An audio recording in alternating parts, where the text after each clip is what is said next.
আপনি একটা ধর্ষককে ধরে ধর্ষকের মিডল স্টাম্প বরাবর গুলি করেন। একটা মানুষকে ধরে আপনি শাস্তি দেন, আপনি দেন নাই মানে আপনি ধর্ষককে পালন করতেছেন।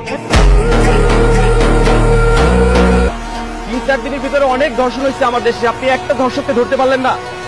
আজকে যদি হাসিনা দেশে থাকতো আপনাকে আমাকে বুকে গুলি করতো, তাহলে আপনি ধর্ষককে ধরে গুলি করতেছেন না কেন? আজকে সাধারণ ধর্ষকের হাতে যদি পিস্তল থাকে, গুলি থাকে, আপনার প্রশাসনের হাতে তো পিস্তল গুলি আছে। আপনি আমাকে সার্চ করেন, আমার কাছে পিস্তল থাকলে আপনি নিয়ে যান, সেটা যদি না পারেন তাহলে নাইমা যান। আপনি ধর্ষককে শাস্তি দিতে যদি না পারেন তাহলে আপনি চেয়ার ছেড়ে দেন, যে শাস্তি দিতে পারবে ওনাকে বসান। আমার দেশের মা বোন যদি নিরাপত্তায় না থাকে, আজকে আপনার মেয়েকে ধর্ষণ করলে তো আপনি কান্নাকাটি শুরু করে দিতেন ভাই।